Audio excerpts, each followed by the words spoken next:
So this communication is kind of yeah. So I mean, so each team has their own metrics to chase, own requirements, or so that's the first part, to align all of these teams together. And then the traditional have to test, get the numbers what we want, ensure that in a very controlled environment you hit those numbers. I mean, it's challenging to test something like 200 million a minute. It's extremely challenging. That itself Yeah. is a project in itself.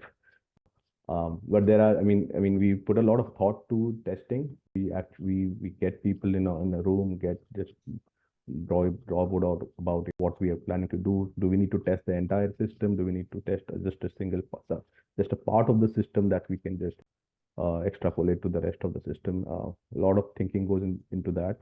I mean, we do that. For example, our database is sharded, so we don't need to test all the entire system. We can test one shard and extrapolate it to the rest of the system. So that a lot of that goes into testing, and it I mean, the preparation starts way ahead before the event, um, and then the usual retrospect. And I mean, I have noticed every IPL we have improved massively, just because during the testing phases, the things that we found, right? So not even during the event, just during the testing phases, the things that get uncovered um, help us move ahead.